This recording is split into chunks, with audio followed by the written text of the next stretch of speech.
പോലീസുകാർ എന്നെ സംശയാസ്പദമായി നോക്കുന്നുണ്ട്. ദൈവമേ അറസ്റ്റ് ചെയ്യുമെന്ന് അറിഞ്ഞൂടാ.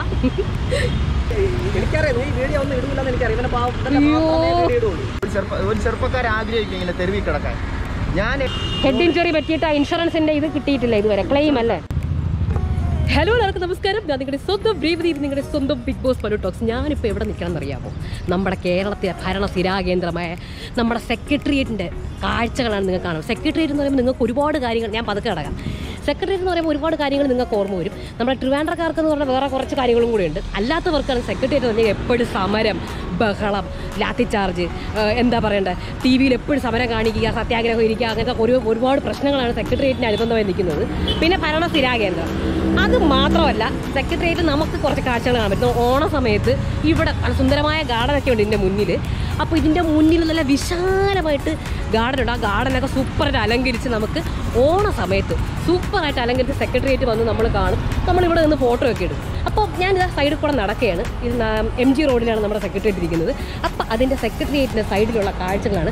സെക്രട്ടേറിയറ്റ് അസോസിയേഷൻ്റെ, കേരള സെക്രട്ടറി അസോസിയേഷൻ്റെ ബിൽഡിംഗ് ഉണ്ട്, പോലീസ് സ്റ്റേഷനുണ്ട് അപ്പുറത്ത്.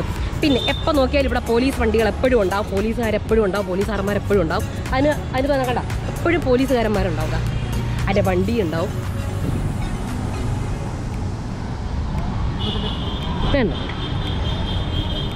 പിന്നെ ഇതെന്ന് പറഞ്ഞാൽ സൈഡിൽ കൂടെ നടക്കുകയാണ്. നമ്മൾ മെയിൻ റോഡിൽ എത്തിയിട്ടില്ല. അപ്പോൾ നമുക്ക് കാഴ്ചകളൊക്കെ പിന്നെയും കാണാം. കണ്ടോ, ഫുൾ പോലീസുകാരൊക്കെയാണ്. ഈ സെക്രട്ടേറിയറ്റിൻ്റെ നിർമ്മാണം സംബന്ധമായ കുറച്ച് കാര്യങ്ങൾ പറയാനുണ്ട്. 1865 തോന്നുന്നു ഇതിൻ്റെ നിർമ്മാണം തുടങ്ങിയത്. ആയില്യം തിരുനാളാണ് ഇതിൻ്റെ തറക്കല്ലിട്ടത്. ദിവാൻ മാധവ റാവു ആണ് ഇതിൻ്റെ മേൽനോട്ടമൊക്കെ നടത്തിയത്. ഞാൻ ഇടയ്ക്കിടയ്ക്ക് കാര്യങ്ങൾ പറയും, അതിൻ്റെ കൂടെ തന്നെ നിങ്ങൾക്ക് കുറച്ച് കാര്യങ്ങൾ കാണിച്ചു തരാം. ഇതാണ്ടോ പോലീസിൻ്റെ വണ്ടി ഉണ്ടോ, എപ്പോഴും ഉണ്ടാവും, പേടിക്കേണ്ടത്. ആ ബാരിക്കേഡുകളൊക്കെ അതാ നിരത്തി വെച്ചേക്കുകയാണ്, അതും ഉണ്ടാവും. പിന്നെ നമുക്ക് നടക്കാൻ വേണ്ടിയിട്ടുള്ള നടപ്പാതയാണത്, പേടിക്കൊന്നും വേണ്ട. നമ്മൾ MG റോഡിൽ എത്തിക്കഴിഞ്ഞു. ഇതാണ് നമ്മുടെ MG റോഡ്, മെയിൻ റോഡ്. അപ്പോൾ നമ്മൾ സൈഡിൽ കൂടെ ഇങ്ങനെ നടക്കുകയാണ്. ഇനി ഞാൻ മാസ്ക് വെക്കട്ടെ. ചെറിയ റോഡാണ് കേട്ടോ, ചെറിയ റോഡാണ്. അപ്പോൾ ഞാൻ ഇനി ഉറക്കെ പറയും, ചിലപ്പോൾ കേൾക്കാൻ പറ്റില്ല. സെക്രട്ടേറിയറ്റിൻ്റെ ഫ്രണ്ടിൽ തന്നെ 2 ഗേറ്റുണ്ട്. സൈഡിലാണ് ഗേറ്റ്. അതിൽ ഒരു ഗേറ്റിലായിരിക്കും എപ്പോഴും ബഹളം, അടിയോ, എൻ്റെ ദൈവം ഒന്നും പറയാനില്ല. അപ്പോൾ അവിടെ എന്തായാലും പോലീസുകാരിരിക്കും. ഇതാണ്ടോ ബാരിക്കേഡും പോലീസുകാരും, പാവങ്ങൾ എപ്പോഴും ഇവിടെ ഡ്യൂട്ടിയിലാണ്. നിങ്ങൾക്ക് കാണാൻ കഴിയും. ഇതാ കാണിച്ചു തരാം. സൈഡിൽ കൂടെ ഇപ്പോൾ എത്താറായി. ഇനി ഞാൻ പോവുകയാണേ ഫ്രണ്ടിലേക്ക്. കണ്ടല്ലോ, കൂടുതലൊന്നും പറയണ്ട, വല്ലതും പിടിച്ച് അറസ്റ്റ് ചെയ്യുക. അതുകൊണ്ടാണ് ഞാൻ മാസ്ക് ഒക്കെ ഇട്ട് തനിയെ സംസാരിച്ച് വരുന്നത്. എല്ലാവരും എന്നെ നോക്കുന്നുണ്ട്, പക്ഷെ സംസാരിച്ചല്ലേ പറ്റുള്ളൂ. അപ്പോൾ നമ്മുടെ ആയില്യം തിരുനാളാണ് ഇന്ന് തറക്കല്ലിട്ടത്. അത് കഴിഞ്ഞ് ശ്രീ ചിത്തിര തിരുനാൾ മഹാരാജാവ് ഉണ്ടല്ലോ, മഹാരാജാവിൻ്റെ സ്ഥാനാരോഹണമാണ് അവസാനമായിട്ട് ഇവിടെ നടന്ന കാര്യം. അയ്യോ, ഒന്നും കാണാൻ പറ്റുന്നില്ല. ഇതിപ്പം നമ്മൾ നിൽക്കുന്നത് സ്റ്റാച്യൂവിലാണ്. ഇതാണ് സ്റ്റാച്യു. നമ്മുടെ മാധവ റാവുവിൻ്റെ പ്രതിമയാണ് സ്റ്റാച്യൂവിലിരിക്കുന്നത്. അതാണ് സ്റ്റാച്യു എന്ന് വിളിക്കുന്നത്. ഇനി നമുക്ക് നടപ്പാതയിലേക്ക് കയറാം. ഒരുപാട് കാഴ്ചകൾ കാണാനുണ്ട്. സമരം ചെയ്യുന്ന ഒരുപാട് ചേച്ചിമാരെ നമുക്ക് കാണാൻ കഴിയും. ദുഃഖകരമായ കാഴ്ചയാണ് ചിലതൊക്കെ, വിഷമം വരും കാണുമ്പോൾ. സമരം ചെയ്യുന്ന ഒരുപാട് ചേച്ചിമാരെ കാണാം. ഒരുപാട് ബുദ്ധിമുട്ടുകളും പ്രശ്നങ്ങളും ഒക്കെ വെച്ച് സമരം ചെയ്യണം. നമ്മുടെ ശ്രീജിത്തിനെ കാണാം സൈഡിൽ. സംസാരിക്കാൻ പറ്റുമെന്ന് എനിക്ക് അറിഞ്ഞുകൂടാ, സംസാരിക്കാൻ സമ്മതിക്കുമെന്ന് അറിഞ്ഞുകൂടാ. അപ്പോൾ ശ്രീജിത്ത് നമസ്കാരം, എന്തുണ്ട് വിശേഷം? ഇതാണ് നമ്മുടെ ശ്രീജിത്ത്. ഞാനൊരു ചെറിയ യൂട്യൂബറാണ്. അപ്പോൾ ഞാനൊരു സെക്രട്ടറിൻ്റെ മുന്നിലെ കാഴ്ചകൾ കാണിക്കുന്നുണ്ട്. നമ്മളിവിടെ ഉള്ള ആൾ തന്നെയാണ്. ഞാൻ എപ്പോഴും ശ്രീജിത്തിനെ നോക്കും ഇങ്ങനെ. ഞാൻ ഡോക്ടറാണ്. അറിയാതെ ഡോക്ടറാണ്. അതിൻ്റെ കൂടെ ഒരു യൂട്യൂബറുണ്ട്, ചാനലാണ്. അപ്പോൾ ഇവിടെ നടക്കുമ്പോൾ ഇന്ന് സെക്രട്ടേറിയറ്റ് ഒന്ന് കവർ ചെയ്യാമെന്ന് വിചാരിച്ചു. ഇപ്പോഴല്ല വരേണ്ടത്, ഒരു 4-5 മണി കഴിഞ്ഞിട്ട് വരുമ്പോഴേ സജീവമാകുള്ളൂ അല്ലേ? ഞാനും നിങ്ങളെ പോലെയൊക്കെയുള്ള ഒരു വ്യക്തിയാണ്. അതെ, എവിടെയും തുറന്ന് 1791 ദിവസമാണ് അല്ലേ ശ്രീത്തെ? ഓ, ഞാൻ നോക്കലുണ്ടെന്നും. അപ്പോൾ ഒരു പോരാട്ടത്തിലാണല്ലേ? പിന്മാറും. അവകാശത്തിലുള്ള കൊന്നവർക്ക് എതിരെ നമ്മുടെ ജീവൻ എന്ത് സുരക്ഷിതത്വമാണുള്ളത്? കൊന്നത് ആരാണ്? ഒന്നത് പോലീസുകാരാണ് കൊന്നിരിക്കുന്നത്. വേറെ നമ്മുടെ മറ്റാരെങ്കിലും ആണെങ്കിൽ ശരി, നമുക്ക് അവരെ മാത്രം പേടിച്ചാൽ മതി. അല്ല, ഇവൻ ചെയ്യുന്ന സമരം തെറ്റാണ്. എന്ത് ചെയ്യണം? ഇവനെ വീട്ടിൽ കൊണ്ടാക്കണം. എല്ലാ രാഷ്ട്രീയ ഒറ്റ കെട്ടെന്ന് ഇവന്റെ വീട്ടിൽ കൊണ്ടാക്കണം. അല്ല, ഇവൻ കൊല്ല ഞാനിവിടെ എന്റെ ജീവനെ പേടിയുള്ളതാണ്. എൻ്റെ അടുത്ത് തന്നെ ഇവിടെയുള്ള ഒരുമാതിരിപ്പെട്ട പൊതുപ്രവർത്തനമാണ്. നീ ഇവിടെ ആയിട്ട് നീ ഇവിടെ ഇങ്ങനെ ജീവനോടെ കിടക്കും. എൻ്റെ നാട്ടിലും അല്ലായിരുന്നു ഇതിനു മുമ്പ് എന്നെയും കൂടി കൊണ്ടുപോയത്. പാറശാലയല്ലേ സമരം? ഈ സമരം കരഞ്ഞോ? ഈ സമരം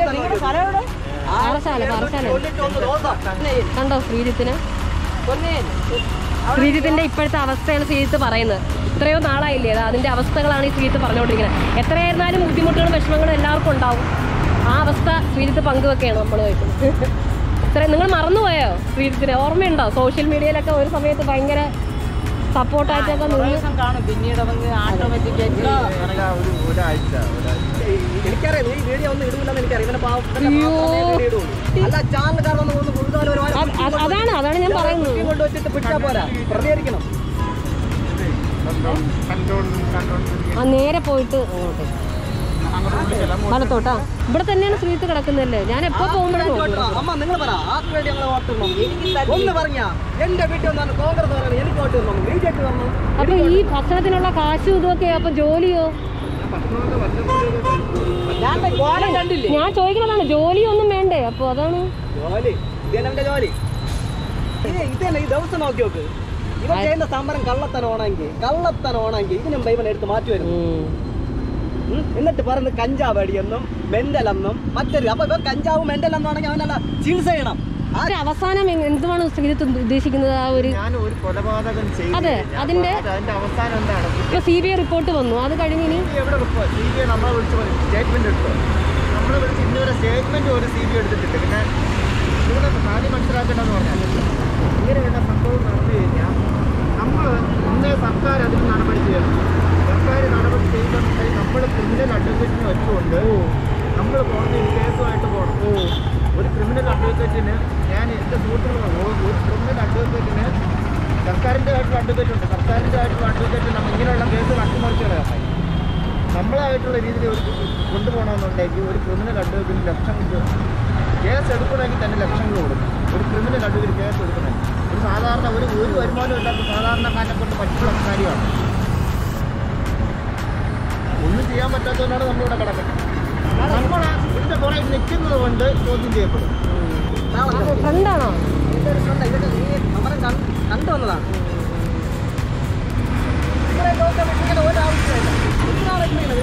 അതിലെത്ര വയസ്സായ നാട്ടിൽ ചോദിച്ചു. അതാണ് ചെറുക്കൻ നല്ല നിലയിലെത്താതെ ചെറുക്കനെ കൊണ്ടിട്ട് ചവിട്ടി തേക്കുന്നത് രാഷ്ട്രീയ പാർട്ടികൾ.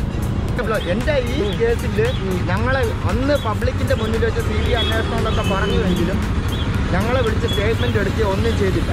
ഇത് എൻ്റെ ഇതിൽ ഇവർ CBI അന്വേഷണം എന്ന് പബ്ലിക്കിന്റെ മുന്നിൽ പറയുകയും അതിനെ ബ്ലോക്ക് ചെയ്യുകയും പിന്നെ നമ്മളെ ഇവര് അപ്പൊ ഈ ശ്രീജിത്തിന് ജോലിയൊന്നും ചെയ്യണമെന്നില്ലേ? അതാണ് ഞാൻ ചോദിക്കുന്നത്. ഞാനിവിടെ ഞാനിവിടെ ഇത്രയും ആരോഗ്യമെല്ലാം നശിച്ച് ഞാനിവിടെ ഒരു ചെറുപ്പക്കാരെ ആഗ്രഹിക്കും ഇങ്ങനെ തെരുവിൽ കിടക്കാൻ. ഞാൻ ഏതാണ്ട് ഇതിപ്പോൾ ഇത്രയും നാളുകളായിട്ട് ഞാൻ തെരുവിൽ കിടക്കുകയാണ്. ഞാനിവിടെ തെരുവിൽ ഈ വെയിലും മഴയും ഇവരുടെ ആളുകളെ വെച്ച് ഇവർ പറഞ്ഞു വരുത്തുന്നത് എങ്ങനെയല്ലേ? എനിക്ക് മാനസികമായിട്ട് സുഖമില്ല എന്ന് പറഞ്ഞ ഈ സംഭവം ശ്രീജിത്തിനെ എപ്പോഴാണ് നിർത്തുക? ഇനി അടുത്തൊരു അന്വേഷണം നടത്തണം. അത് ഇവരെ അറസ്റ്റ് ചെയ്യണം.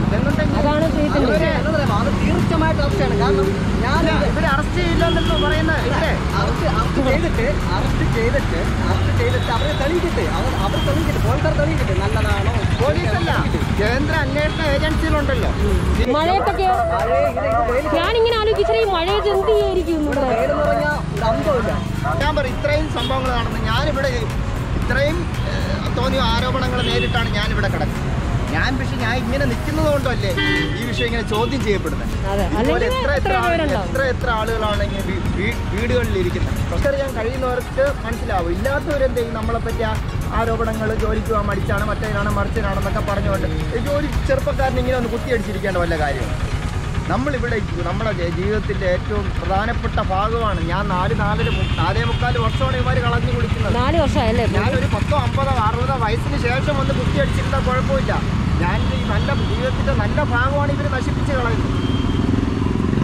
എന്തായാലും ശരി ശരി എന്താ ധൈര്യമായിട്ടിരിക്കുക, അത്രേ എനിക്ക് പറയാനുള്ളൂ. എനിക്ക് വേറെ ഒന്നും പറയാനില്ല. എൻ്റെ എല്ലാവിധ ഭാവങ്ങളും ധൈര്യമായിട്ടിരിക്കുക. ഒരു ഇതുണ്ടാവും, നോക്കി ഒരു ചരിത്രമാവട്ടെ കേട്ടോ.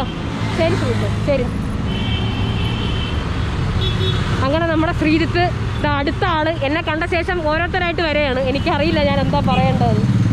അടുത്ത ആള് മൈക്കിൽ കൂടെ അനൗൺസ് ചെയ്തുകൊണ്ടിരിക്കുന്നുണ്ട്. അടുത്ത ആള്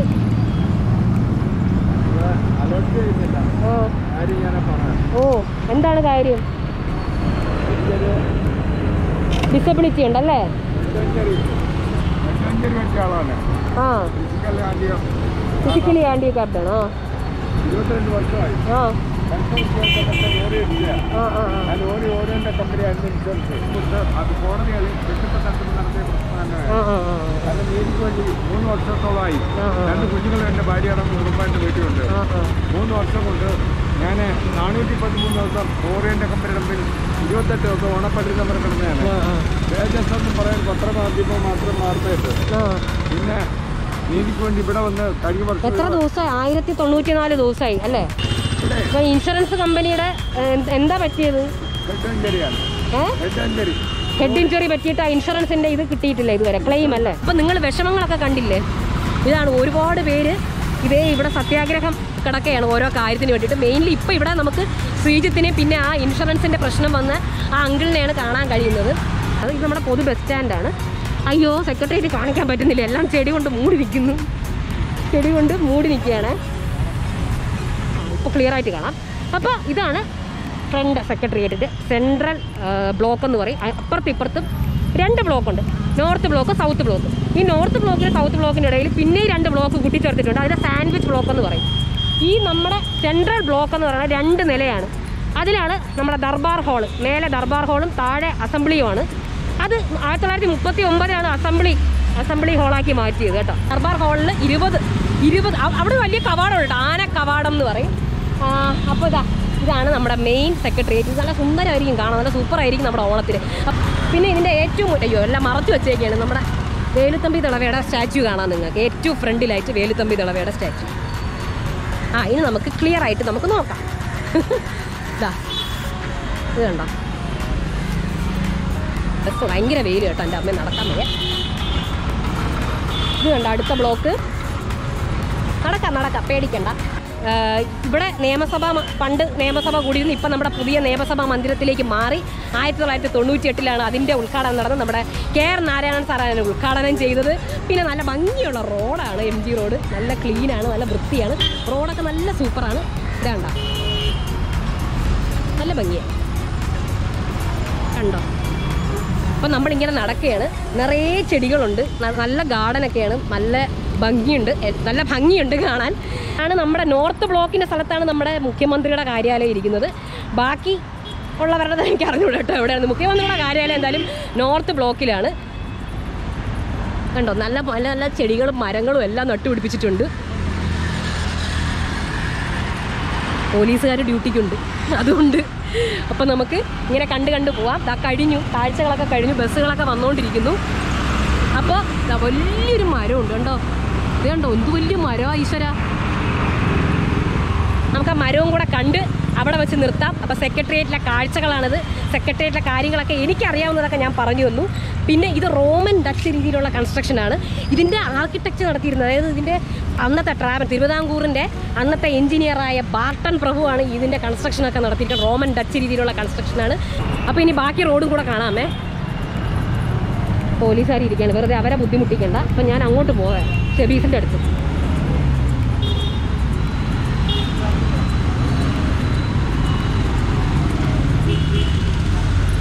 നമുക്ക് നടപ്പാതയിലേക്ക് കയറാം. നടപ്പാത വഴി പോവുകയാണ്. എന്തൊരു സുഖം. ഇവന് ഇത്രയും വലിയ ആലോ, എന്ത് വലിയ ആലാ ഇത്. കണ്ടോ നിങ്ങൾ, അതിൻ്റെ താഴെ നിൽക്കുമ്പോൾ എന്തൊരു സുഖമാണ്. ഇതൊന്നും ഒരിക്കലും മുറിച്ച് കളയരുത്, ഈ മരങ്ങളൊന്നും. ഇതൊക്കെ ഇങ്ങനെ തന്നെ നിന്നോട്ടെ. പോലീസുകാർ എന്നെ സംശയാസ്പദമായി നോക്കുന്നുണ്ട്. ദൈവമേ അറസ്റ്റ് ചെയ്യുമെന്ന് അറിഞ്ഞുകൂടാ. ഇതാണ് നമ്മുടെ സെക്രട്ടേറിയറ്റിൻ്റെ ബാക്കിലത്തെ ഗേറ്റ്. അപ്പോൾ ഇതും കൂടെ നിങ്ങൾക്ക് കാണിച്ചു തരാമെന്ന് വെച്ചാൽ, എന്തായാലും ഇവിടെ വെച്ച് എൻ്റെ ചെയ്യല്ലേ. അപ്പോൾ ഇതും കൂടെ നിങ്ങൾക്ക് കാണിച്ചു തരാം. ഇതാണ് ബാക്കിലത്തെ ഗേറ്റ്. ഇവിടെ എല്ലായിടത്തും പോലീസുണ്ട് കേട്ടോ, പേടിക്കാനൊന്നുമില്ല, എല്ലായിടത്തും പോലീസുണ്ട്. എവിടെ നിന്ന് വേണമെങ്കിൽ അക്രമങ്ങൾ എപ്പോഴെങ്കിലും നടക്കാം. അങ്ങനെ നമ്മുടെ സെക്രട്ടേറിയറ്റിൻ്റെ ഈ വലിയ മരത്തിൻ്റെ മുന്നിൽ വെച്ചിട്ട് നമ്മൾ ടാറ്റ പറയുന്നുണ്ട്. ഇനി കൂടുതലൊന്നും പറയാനില്ല. അപ്പോൾ സെക്രട്ടേറിയറ്റിൻ്റെ മുന്നിൽ നിന്നിട്ട് ദേവു ബൈ പറയാണ്. പുതിയൊരു വീഡിയോ ആയിട്ട് ഞാൻ വരുന്നതായിരിക്കും. അതുവരേക്കും ബൈ.